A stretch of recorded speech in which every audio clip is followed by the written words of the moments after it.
talaga. Kapag nasa bahay kayo tuwing araw ng linggo, lagi kayong walang ginagawa.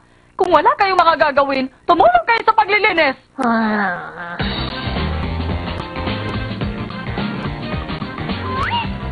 Si Yuzu tinatamad!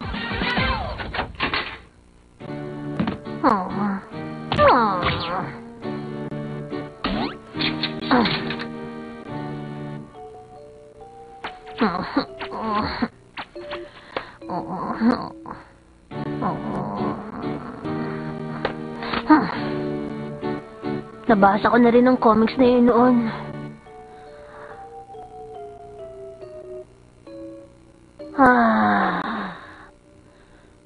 Kapag linggo, wala talaga akong magawa buong araw. Nakakatamad tuloy.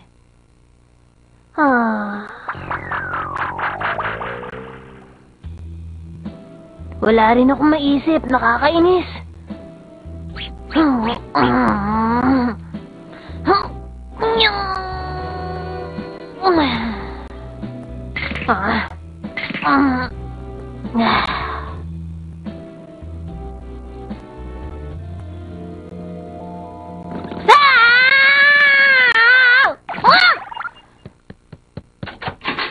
Ano kaya ang tunog na yun?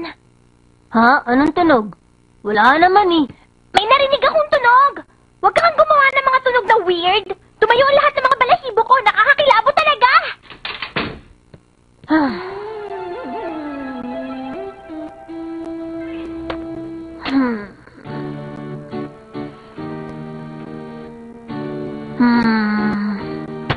Nabasa ko na ito noon! Ayoko nang basahin ulit to!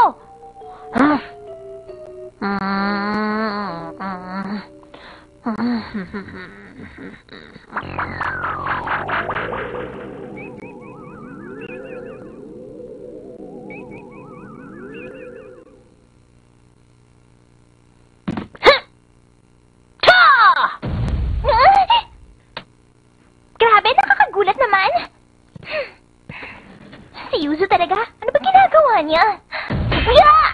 Ouch! Ano ba ginagawa mo, Yuzu? Bakit napapakaingay mo? Oo nga, ano ba yung ingay na narinig ko? Siguro nag-gymnastics ka, no? Hindi Eh ano? Wala lang. Oh? Aha! Alam ko na, Megan. Ha? Siguradong nagsasayaw siya ng jazz. 3, 1, 2, 3, turn! Hindi kaya. Asa pa. Ang bilis na nyo na. Labas na.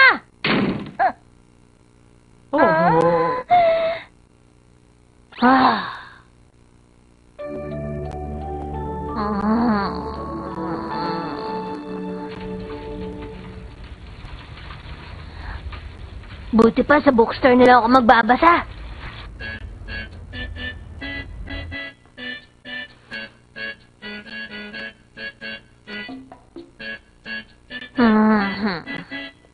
Limang minuto pa lang ang lumilipas.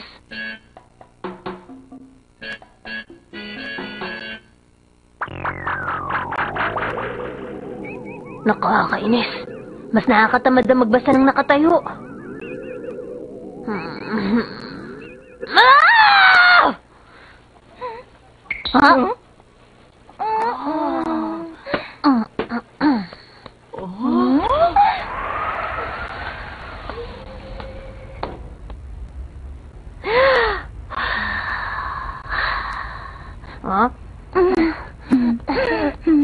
Masarap ba? Buti na gustuhan mo.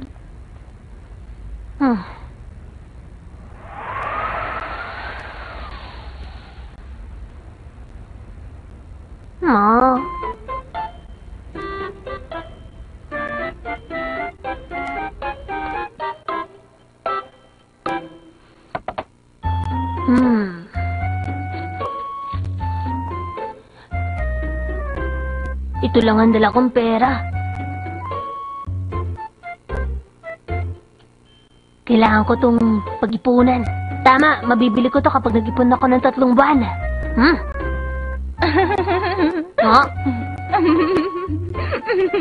Lagot! Narinig niya kinakausap ko ang sarili ko! Ay. Nakakainis. Bakit ba tamad-tamad ako ngayong araw na to? Panoorin natin. Ililibre kita ng popcorn. Talaga? Oo naman. Salamat.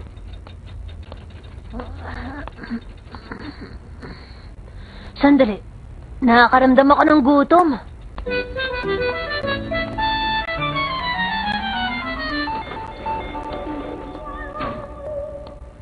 Ha? Uy! Fujino! Bigyan natin sa convenience store. Ano yung binili mo, Yuzu? Merienda! Bigla na lang kasi ako nagutom eh. Bumili ka ng plum candies. Bigyan mo naman ako. Pwede naman ako, Yuzu. Ayoko Gutom nga. na ako eh. Bumili ka rin. Ano manamot? Bigyan mo ako Sa ng akin plum lang to. candies. Pwede na, wala akong pambili. Sige na.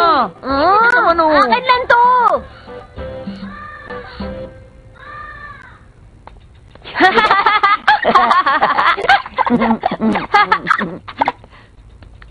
Sige, bukas na lang uli ah. Sige.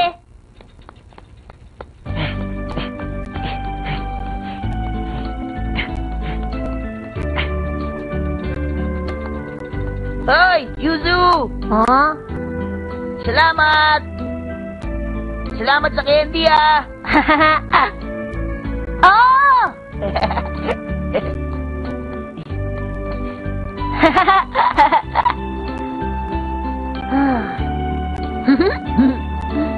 Ha?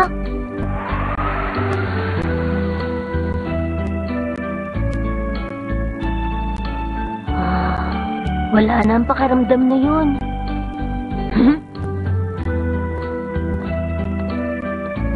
Alam ko na kung bakit ako tinatamad pag linggo. Nalulungkot kasi ako.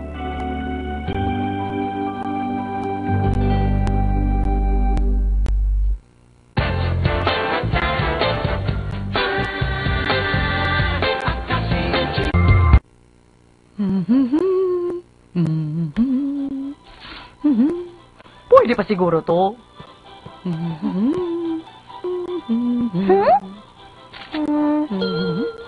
Kasal? Street style, fashion check. Ang babae nakikita niyo sa screen ay ang unang gagawin nating example. Hindi porke winter kailangan niya ng damit na pang winter. Hindi ka akit-akit, hindi ba?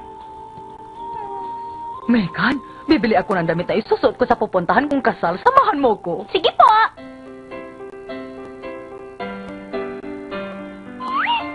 Ang fashion sense ni Mama! Ang tagal naman dumating ng bus. Hay, ibang-ibang fashion sense ni Mama kumpara sa fashion sense ng ibang tao. Para kay Mama, dalawang klase lang ang mga damit. Comfortable at elegant. Halimbawa, ganito ang comfortable na damit.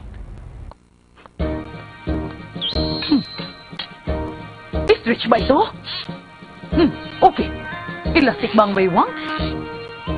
Okay. May bulsa ba? Okay. Matibay ba ang punja? Okay. Ang presyo? Okay.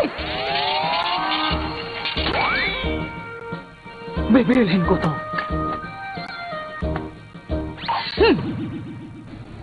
Confident siya pag namimili siya ng comfortable na damit. Pero kapag nagsha-shopping siya ng elegant na damit, wala siyang kahit konting idea.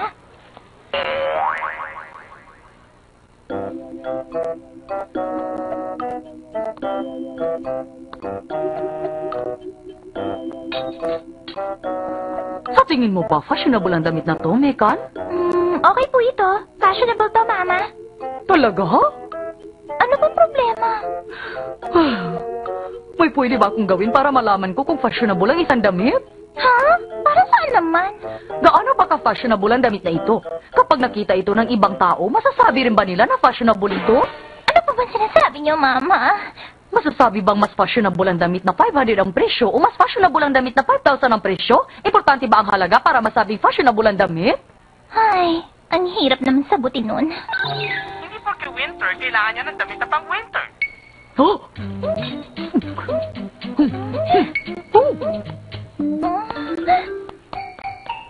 Mura ito! Tsaka may patterns pa! Halika, okay ba to, Megan? Ha? Tinatanong niyo ako? Pwedeng isuot to kahit hindi pa summer, hindi ba? Sabi sa TV, magsuot ng damit na pang spring kapag winter at magsuot naman ng damit na pang autumn kapag summer. Yun ang sabi ng host, di ba? Masyado pwedeng isuot ito? Hindi ba mas mabuti kung mas maaga?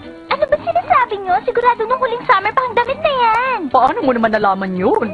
Tingnan niyo to, oh. Below half price to. Hindi isa-sale ng ganito ang damit na bagong labas lang. Okay lang yun. Ayos yan dahil mura. Hindi ganun sa fashion. Malalaman ng iba na last season pa to. Dahil doon magbumukha kayong funny. Ganun ba yun, Mekan? Opo, ganun nga. Magsuot ng pang spring bag winter, pero bawal ang pang last season. Napaka-komplikado naman nun. Huwag na nga lang muna. Ay. Ganun si Mama. Kapag comfortable na damit ang bibili niya, puno siya ng self-confidence. Pero pag elegant na damit ang bibili niya, litong-lito siya. Para sa kanya, napaka-komplikado ng prosesong yun.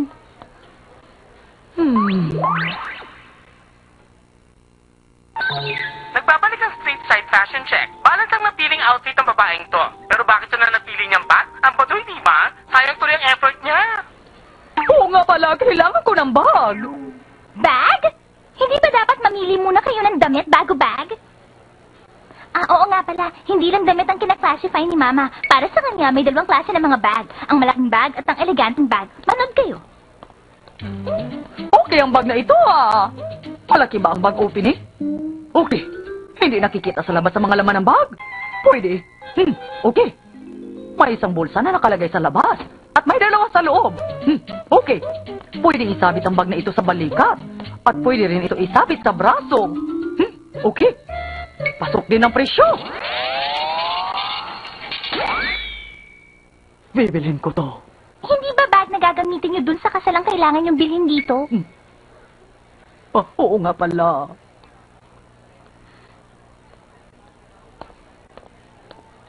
Loko, Mama. Okay to.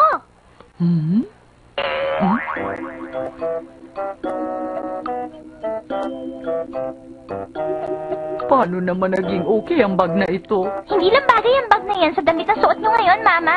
Bagay din po yan sa autumn. Ba't ganyan ang tingin niyo? Nakakapanghinala ka. Baka naman gusto mo ang bag na ito para sa sarili mo. Hindi ba masyadong kikay ito? Ay, hindi naman po, Mama. Maganda po yan sa palagay ko. Bagay na bagay niya sa inyo, Mama. Huh? Talaga? Opo, bagay sa inyo ang mga gamit na may matitingkad na kulay. Ganun ba? Okay yan, ang ganda talaga. Kapag hindi niyo yan binili ngayon, siguradong magsisisi kayo. Oh, really? Sigurado ako. O sige, bibilhin ko to ngayon. Hindi naman bagay. Alam mo, Mekan, sa palagay ko, hindi talaga bagay sa akin ang bandana nito. Gusto mo sa'yo na lang? Sige po, Mama. Yahoo! Hindi na ulit ako magpapaloko sa'yo, Mekan. Wala naman po akong binabalak na ganun ngayon, ah. Wala kang binabalak ngayon. Kung ganun, sinadya mo ipabili sa akin noon yung bandanang hindi bagay sa akin. Hindi pwedeng mapunta ron ang usapan. Alam ko na. Pumunta na lang tayo sa parlor. Huh? Saan? Sa parlor? Opo, kapag napalitan ng hairstyle nyo, mapapalitan din ang mood nyo. Baka maisip nyo na ang damit na gusto nyo bilhin. Oh, meron kang punto. Oo nga pala, hairstyle. Gaya ng damit at bag, dalawang klase rin lang ang hairstyle para kay Mama. Ang relaxed na hairstyle at ang eleganteng hairstyle. Pakiiklian mo pa yung buhok dito sa likod. Tapos pakilayer mo yung sa bandang harap. Tsaka kulutin mo pa ng kaunti, kundi magiging unat agad to. Laging ganun ang sinasabi niya sa hairstylist. Gaya ba na dati, Mrs. Tachibana? Hindi. Gusto kong gawin mong mas fashionable kaysa dati. Saan mas fashionable? Para ko ba sasabihin? Gusto ko yung eleganteng tignan. Yung eleganteng tignan? Maraming salamat po. Ano po tinitingnan nyo? Sabi ko, gusto ko ng fashionable na hairstyle. Ano sa tingin mo? Doon kayo nagpunta sa lagi niyo pinagpapagupitan, di ba? Oo, ganun nga. Hindi pwede yon. Kung gusto niyo ng eleganteng hairstyle, dapat sa eleganteng beauty salon din kayo magpagupit ng buhok. Ganun pala yun. Tingnan nyo, isa tong eleganteng salon. Aba, mukhang elegante nga. Mukhang okay din po rito, oh. Sa mismong araw ng kasal, Nandito na ako! nakauwi na si Mama. Kamusta po yung kasal, Mama? Alam mo ba, pinuri ng lahat ang bagong hairstyle ko. Anong klaseng hairstyle yan? Bago ako nagpunta sa kasal, dumaan muna ako sa salon na inirekomenda mo. Ano sa tingin mo? Tinatanong niyo ako. Kayo po, ano Hindi ko rin alam. Pero sabi ng hairstylist sa salon na yun, uso raw ang hairstyle na to. Bagay sa autumn, hindi ba? Oh. Nagmukha siyang talong.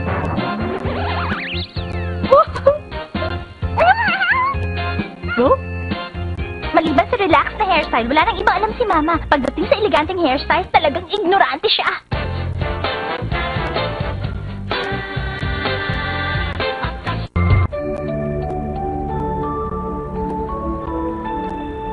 Sige, Shimi. Kita na lang tayo bukas. Bye-bye.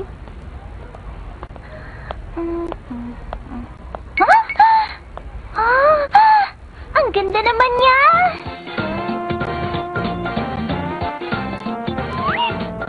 Ang underwear at ang hahang babae! Ang ganda talaga niya. Mukha siyang artista. Ang ganda din ng katawan niya. Tapos mahaba pa ang legs. Siguro isa siyang model. Kung makikita ni Shimi ang babaeng ito, siguro ang sasabihin niya. Ha? May ganyan palang kagandang babae sa mundong ito.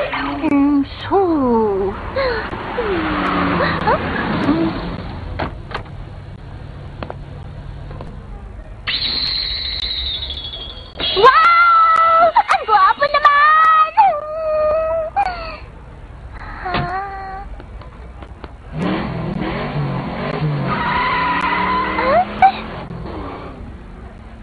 Ay. Ang galing! Bagay na bagay silang dalawa. Para silang dream couple.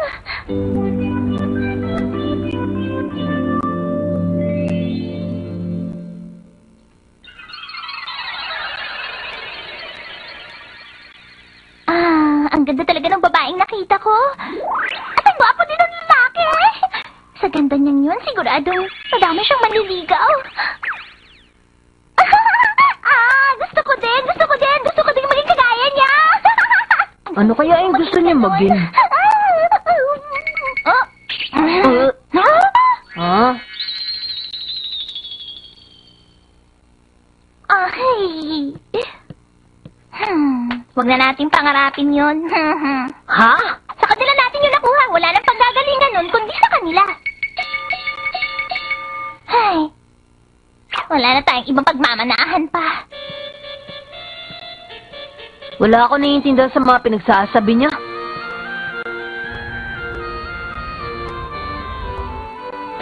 Ay. Di bale, kahit hindi ako pwede maging katulad niya, pwede pa rin naman ako maging maganda.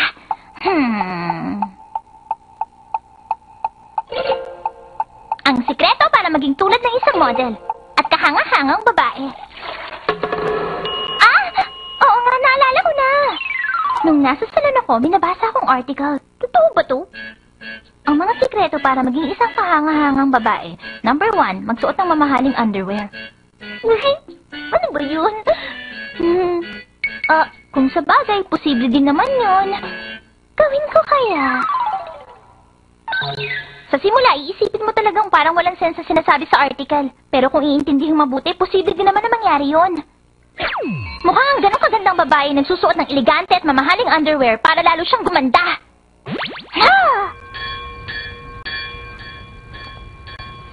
Matanong ko nga kayo, alam niyo ba na ganun yung Peacock Sisters? Kahit gaano pa kamahal ang underwear nila, hindi sila naguulit sa pagsuot nun. Anong ibig mo sabihin? Isang beses lang nilang isusuot yon. Pagkatapos, itatapon na nila. Totoo ba yung sinasabi mo?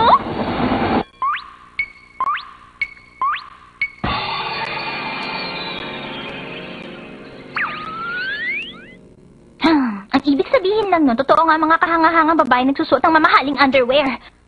At kung nagsusuot ako ng lumang underwear, ibig sabihin ba nun bababa ang kalidad ng pagiging babae ko?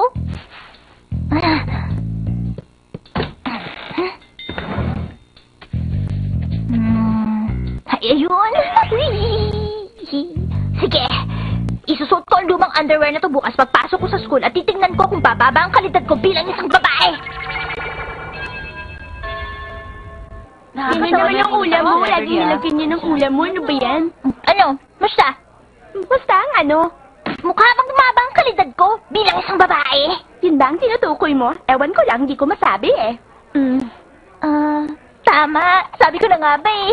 Dahil wala namang makakapansin ko anong sinusuot ng underwear ng isang babae, wala din mag-aakala kung mumurahin lang o mamahalin ang suot niya.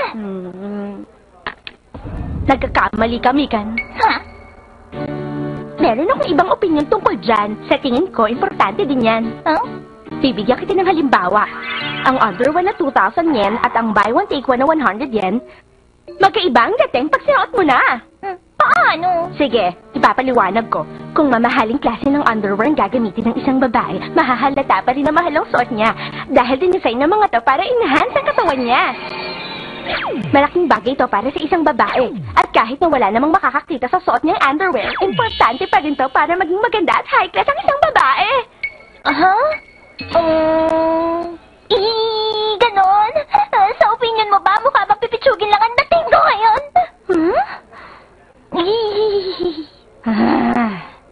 Ano yun? Nakakatakot ka naman kung makatingin. Gaya pa rin naman ng dati. Ganun ba? Teka lang, Shimi. Anong ibig mo sabihin? Gaya pa rin ang dati. Gaya lang na nakikita ko sa'yo araw-araw. Hindi naman mukhang pipitsugin ang dating mo, pero hindi din naman mukhang espesyal. Basta normal lang, ganun lang.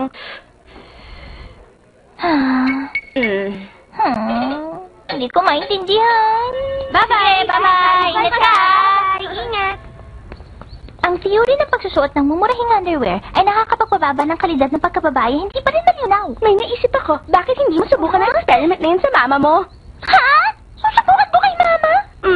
Mas mabuti kung ibang tao ang oobserbahan natin. Para makita natin na malinaw, ipasuot mo sa kanyang mamahaling underwear tapos tignan mo kung magiging class ang dating niya. Mukhang maganda yan naisip mong idea. Kaya lang wala naman atang mamahaling underwear si mama, kaya baka hindi ko maobserbahan. Sa ugali niya, imposible magkaroon siya ng ganon. Bakit ba kasi ang liliit ng mga size na andito sa sale? Wala akong mapili. Aba, mukhang okay ang isang to. Stretchable pa. Pugi din ang presyo. Dapat gawa sa kuto ng underwear. Tamang-tama to sa akin. Gawa kasi sa kota ng mga underwear na binibili niya. Eh di ba yung material ng mga mamahaling underwear? May halong silk at meron pang lace? Hindi pwedeng si mama ang gawin nating subject sa experiment. Naintindihan ko. I'm here na! Buti nakauwi ka na. Mamahaling underwear para maging kahangahangang babae? Ano po sa tingin niyo? Pinag-iisipan niyo? Nakakagulat naman. Pera. Po? Yun na nga. Kung gusto mong maging isang kahangahangang babae, dapat maging mayaman ka. Kung mapira ka, makakapunta ka sa salon para magpaganda at makakabili ka ng mamahaling underwear. Ganun lang kasimple yun. Sige, maganda ay nadadaan ng pera. Ano ba yan? Yung pangalan sinasabi ni Shimi, hindi ko na masyadong maintindihan. Tapos lalo pa ako naguluhan dahil sa sinabi ni Mama. Ano ba talagang dapat gawin para maging kahangahangang babae? Yun pala ang gusto niya, maging kahangahangang babae. Ha?